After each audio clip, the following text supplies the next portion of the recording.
Jama'a assalamu alaikum, barkanku da wannan lokaci.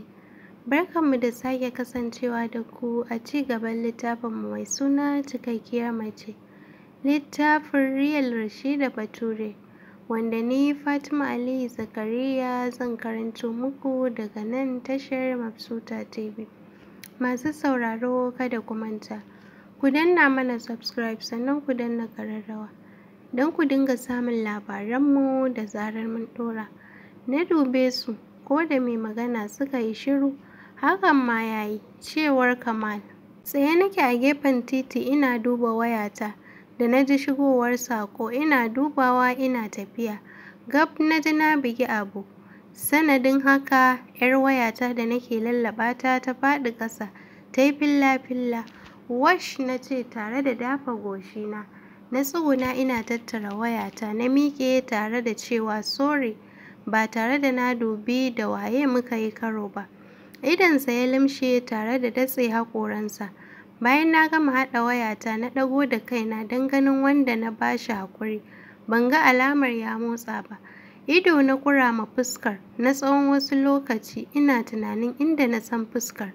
Cak tunanina ya tsaya. Don tabbas in ban manta ba wannan shine mutumin da ya sa aka cire mana tayar mota, shine Amjad. Cikin rausayar da kai na ce, kaga, ɗan ƙaruna mai kuɗi a buhu, ai lallai ba shakka, wannan aiki dama ai sai kai, na faɗa cikin siririyar muryata. Ina mai duban shi. Buɗe limsassun idanun shi ya yi ya zuba ma fuskata, sannan ya kafe ɗan ƙaramin bakina. Na kuwa murguɗa bakin ina mai sake ɗaura fuska na ce, wai shin kai wani irin mutum ne mara tausayi? To wallahi da wayata wani abu ya same ta Allah da sai ka biya ni, don ba zan ɗauki asarar ko ƙwandala ba. Tudun gashina da yake ɗaure ta cikin himar ya kamo ya hankaɗa ni. Na haɗu da gefen wani shago da yake kusa da mu, sannan ya ringa biyo ni a hankali har sanda ya cimma ni. Ya buɗe baki kamar wanda aka mishi dole, ya ce cikin kakkausar muryar shi mai daɗi, ke wace irin kucaka ce? Wa ya baki lasisin da zaki buɗe wannan wawan bakin naki har ki samu damar magana da ni? Kin san ma wanda zaki yi ma shirmanki? Idan kika kuskura waɗannan masillan ƙafafuwar naki suka kuskura suka ƙara tako inda nake, sai na baki mamaki wawuya kawai. Tsoro ne ya kama ni tamkar zan yi fitsari a jikina, ganin irin zara idon da yake min gashi gab da ni ya tsaya, har ina jiyo numfashin shi a fuskata. A fusace ya koma mota ba tare da ya shiga yanda ya yi niyyar zuwa ba. Na jima a tsaye a gun ina zara ido. Haka na daure na nufi shagon Animal Care. Na sayi duk maganin da nake buƙata na fito.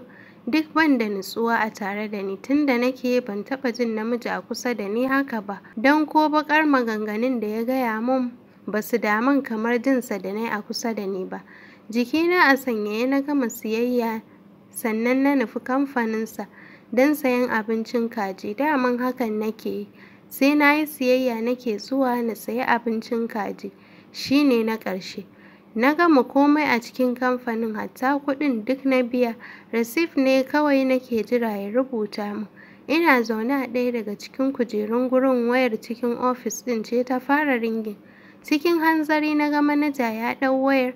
Ji nai ya ce, ga takalman a gurina, dama so nake mutane su ragu sai na kawo ma.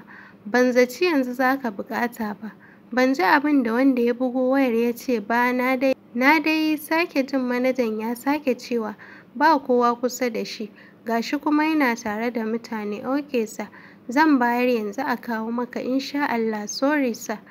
Har ya miƙe ya ɗauki wata leda da ke kusa da tebur ɗin ya dubi mutanen da suke zaune a gun. Yana raba ido ya ga wa ya dace ya aika. Cak idonsa ya tsaya a kaina ya ce, diyata, zo ki taimaka ki kai min wannan saƙon wancan ofis ɗin. Ɗan jim na yi kamar ba zan tashi ba. Can na miƙe na iso gurin shi na karɓi aiken. Ya ce, na gode diyata, za ki ga an rubuta AM Arab a jikin ofis ɗin. Na ce, to baba. Tafiya kaɗan ne ma na isa na tsaya a gaban ofis ɗin. Na ƙwanƙwasa na ja gefe na tsaya. Zuwa can ban ji an yi magana ba, na sake ƙwanƙwasawa, still ban ji an amsa min ba. Na murɗe hannun ƙofar na leƙa da kaina, na hango mutum a zaune a kan kujera. Gabansa tebur ne mai ɗauke da tarkacen takardu. Ga laptop gabansa sai aiki yake yi. Waro idona na yi waje, don ganin wanda yake zaune a kujerar ba wani bane illa mutumin da muka yi gwara ɗazu, wato Amjad. Fito da kaina na yi waje tare da rufe masa ƙofar. Waje na samu a gefe na zauna. Na buɗe jakata na ciro biro da takarda wanda nake lissafi, na yagi faifa na yi rubutu na rufe. Sannan na tashi na koma bakin ƙofar ofis ɗin. Na sake ƙwanƙwasawa daga ciki ya ce yes. Na murɗa na shiga har na isa gaban tebur ɗin bai ɗago ba. Sai dai na ji muryarsa ya ce ajiye nan, ba tare da ya duba waye ba. Hakan ya min daɗi. Na ajiye masa ledar a saman tebur ɗin. Garin ajiyewa na zaro kuɗin da na gani a kan tebur, wanda nake da tabbacin za su ishe ni. Sannan na ajiye takardar da na yi rubutu a kan ledar. Na juya na yi ficewata. Hone ya danna mai gadi ya buɗe masa ya shiga, ko tsayuwa ya gyara fakin bai yi ba. Ya yi shigewarsa cikin gidan. A falo ya yarda suite ɗinsa na sama ya nufa hanyar ɗakinsa. Mom da ke gyara flo da ke tsakiyar tebul ɗin dining ta dubi ɗan nata cikin kulawa. A'a, son lafiya na ganka haka? Juyawa ya ga tana ina ne, don shi da ya shigo san bai lura akwai mutum a falon ba. Nothing mommy, yana mai shigewa ciki. Kada ka faɗa ta yi don ta san halin yaron nata, in ba wai shi ya yi niyyar faɗa ba, ba zai faɗa ba. In kuwa ya ce babu, to ko yaya za ka yi ba zai faɗa ba. Direct bathroom ya wuce don ya watsa ruwa ma jikinsa, ko zai ji sauƙin fushin da yake ji a zuciyarsa, don har yanzu haushin kansa yake ji da ya bar yarinyar nan ta tafi haka banza bai mata komai ba. Tsaki ya ja wanda ya yi ya fi a ƙirga kafin ya dawo gida. Ko da na dawo gida ma ba ni da wani walwala. Idan na tuna abin da ya faru duk sai na ji wani iri. Ganin zan damu kaina da tunanin da ba zai fishe ni ba, na tattara na watsar da komai na ci gaba da abubuwan gabana. Duk wanda ya dubi fuskar Alhaji Baba Mai Zuma zai fahimci yana cikin ɓacin rai. Fuska ba fara'a ya shigo gidan ciki-ciki ya yi sallama, shi ma don ya zama dole ne, da ba zai yi ba. In ba kana kusa ba ma ba za ka ji sallamar tashi ba. Bai amsa sannu da dawowar da matansa da yaran da suke masa ba a tsakar gida. Ya nufi falonsa har ya kai bakin ƙofar ya juyo ya ce Saratu, in kin ƙarasa abin da kike yi ki kira min sauran ku zo dukanku. Inna Saratu shiru tai tana mai nazarin mijin nasu, don tun da ya shigo take ganin kamar yana cikin damuwa. Don haka sai ta tsama hannunta daga tsince shinkafar da take yi.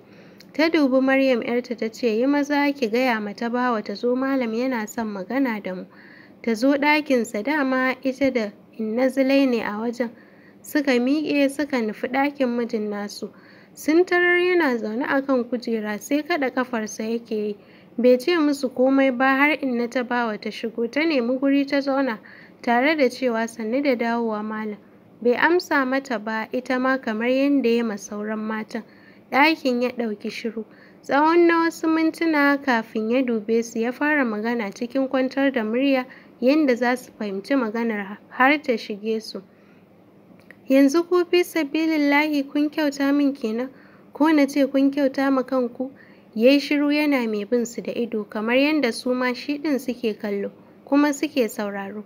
Ya ci gaba da cewa, tsakani da Allah a ce a gidana ake koyar da abubuwan ƙaruwa amma ni matan gidana ba su ƙarun ba, sai dai a zo ana min godiya irin gudunmawar da ɗiyata take bayarwa wa matan waje, har mazajensu su ji daɗin abin su zo suna nuna godiya.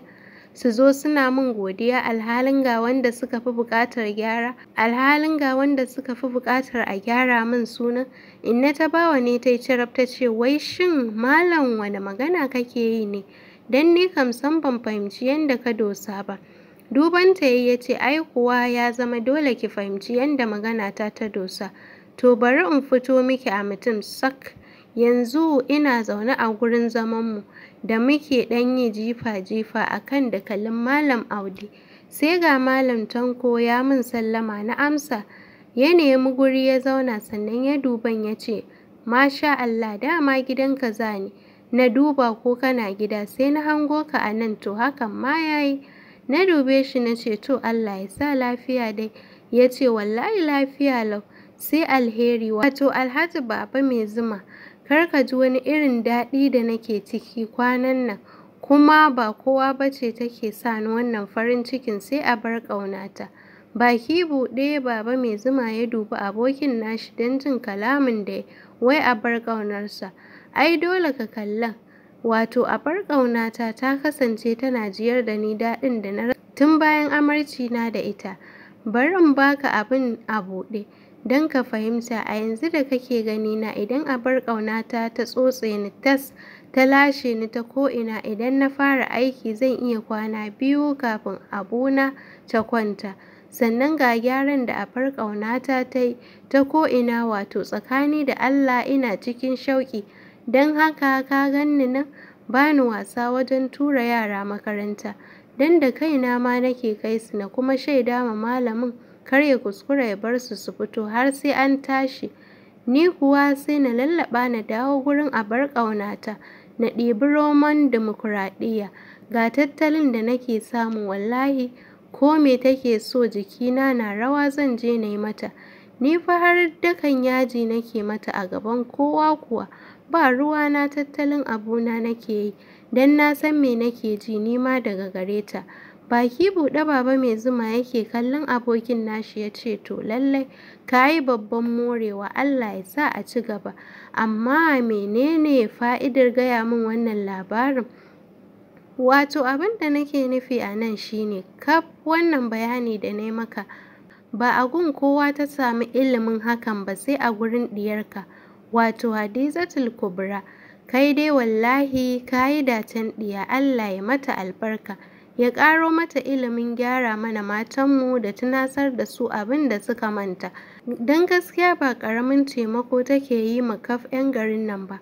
Wallahi da abar ƙaunata ta gaya min cewar wasu abubuwan yawanci a makarantar ɗiyar namu ta koya, na rasa da me zan saka ma yarinyar nan. Sai na ba Jabir 2000 na ce a je a siyo mana ƙwai don ita ma ta ji daɗi. Sannan na ga ya zama dole na zo na yi maka godiya, don inda baka sa ta a makarantar koyon ba, ai ba za ta sami ilimin hakan ba. Kaɗa kai Alhajin Miyai ya ce, ba komai, ai duk yi ma kai ne, kuma ai kai ma ɗiyarka ce. A haka suka ci gaba da hira, amma zuciyar Baba Mai Zuma gaba ɗaya ta yi gida, don ya samu ya dawo. Zuwa can yamma abokin nashi sallama ya nufo gidan ya tarar da su. Dubansa Inna Saratu ta yi a kaikaice, to don ya ji daɗi sai me, don kuma jijiyarsa tana kwana 2 a miƙe sai aka yi yaya. Ai da ma tsayuwa kai ya san ma abin da ya sa ita jijiyar tashi take jimawa, ko kai ma ka moran, ta faɗa tana mai kau da kai gefe. Ya dube ta, ai dalilin da ya sa na iso gidan kenan. Sannan ina so kowaccenku ta buɗe kunnuwanta ta shi ne Allah, duk wacce ta bari aka yi karatu a gidan nan ba ta halarci gurin karatun nan ba, sai na yi matuƙar saɓa mata, don na ga ku ba za ku yi ma kanku faɗa ba. Na yi maganar, na yi faɗan, kun ƙi ku gyara, to sai ku je makaranta. In ma ba ku iya ba ne sai ku je a koya muku. A ce kaf gari suna jin daɗin su, ni da karatun yake cikin gidana a ce sai ni ne koma baya. To wallahi ba zan ɗauki wannan ba. Na gama magana, wanda take jin ta isa to ta ƙi zuwa ɗaukar darasin mu gani. Kowacce ta bani guri. Wai kana nufin gurin yarinyar cikinmu za mu gurfana a gabanta ta koya mana yadda za mu yi mu'amalar aure? Lallai yau nake ganin karuwanci a gidan nan, cewar Inna ta bawa. Dubanta yayi ya ce, ban haifi karuwa ba, kuma insha Allah ba zan haifa ba. Kuma ki ƙi zuwa karatun, ki ga me zan miki. Allah ya ba mai rabon ganin fushina sa'a. Shiru suka yi suna mai bin sa da kallo. Zuwa can kowa ta miƙe suka fara fita, sai Inna ta bawa ne ta ce, tabɗijan, zan ga me kai ni wallahi. Ta yi maganar nata tana mai ƙara tsafta a falon. Harara ya bi bayanta da shi tare da sakin tsaki. Ɗaukar takardar da ya gani a samar ledar yayi. don shi sam jiya bai duba ledar ba, bari hankalinsa ya kai kan takardar nan. Buɗewa ya yi a hankali don ya ga takardar me, don shi sam bai ajiye takarda a gun ba. Ga abin da ya gani. Ɗan ƙaruna, da ka taimaki kanka, ka rage jin kai, sannan kake lura da duk wanda zai shigo, don na ga baka iya komai ba sai ji da kai. Anya kai jarumi ne kuwa? Da gani ma na san babu abin da ka iya sai girman kai, ko da yake ma ba wannan ba. In ka ƙirga kuɗinka za ka ga ba ɗauri biyu. To ba wani ne ya ɗaukar maka ba, ni ce nan yarinyar da ka sa yaranka azzalumai suka cire mana tayar motarmu suka tafi da shi, wai kai a ganinka ka ci bilis. In kuwa haka ka ɗauka ka yi kuskure, don ni ba na asara, don ba Saratu ba ce ta haifan, kuma ba mahaukaciya ba ce ta rainon, don haka yau ka yi biyan bashin dole. Don zan cire kuɗin taya na cire kuɗin da na biya aka sanya mana, da na ladan nemo mai sawa da kuma riba na, don haka ma kasuwanci ne. Sannan zan cire kuɗin maganin ture ni da kai har kaina ya yi ciwo.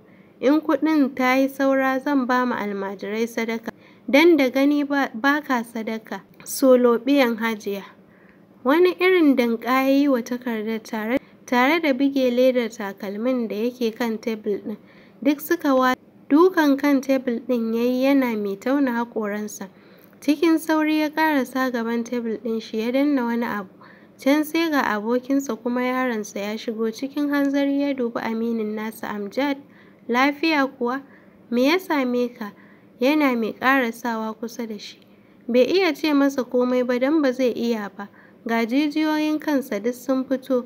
Zuba masa ido Safwan ya nufi firij ɗin da ke cikin ofis ɗin. Ya ɗauko ruwa mai sanyi kaɗan ya tsiyaya ya bashi, kamar ba zai karɓa ba. Haka dai ya daure ya karɓa, ya kwankwaɗe, ya sake miƙa mishi ya ƙara masa, shi ma ya shanye. Ya zauna a kan kujerarsa ba tare da ya dubi Safwan ba. Ya ce, ko waye ubanta, ina son a nemo min ita yau, ba sai gobe ba. Cikin rashin fahimtar abokin nashi yake magana ya ce, ka nutsu ka min bayani, waye kake magana a kanta? Takardar ya nuna masa wanda yake yashi a ƙasa. Ido Safwan ya bi hannunsa da shi har ya sauka a kan takardar. Isa wurin takardar ya ɗauka ya warware ya karanta. Ido ya fitar waje yana jinjina ƙoƙarin yarinyar, don ya gane ta tsaf, lallai akwai rigima. Duk ranar da suka haɗu da abokin nashi ya faɗa a zuciyarsa. Sannan ya dubi abokinsa, yanzu Amjad, kan wannan rubutun kake haka fi sabilillahi? Wani kallon banza ya bi Safwan da shi, sannan ya ce, za ka iya tafiya ka kuma tabbatar an nemo min ita, sai na shayar da ita mamakin da za ta san ni ta kira da ragon namiji, ko a gidan ubanta ta ga na yi ragwantan oho. Duk sai ta min bayani, stupid girl. Sai na murƙushe yarinyar nan. Ya buga tebul ɗin gabansa. Kallonsa kawai Safwan ya ce, yanzu ka samu daidai da kai. Ni kuma in har na ga wannan big girl ɗin, har kyauta sai na mata, don ta cancanci a bata kyauta. Ɗaukar biro Amjad ya yi ya wurgo ma Safwan, wanda ya goce bai same shi ba. Ya juya yana dariya ya yi tafiyarsa ofis ɗin shi. Amjad kuwa maɓallin rigarsa na sama ya buɗe, don ji ya yi rigar ta maƙure shi. To masu sauraro, mu kasance da ku a shiri na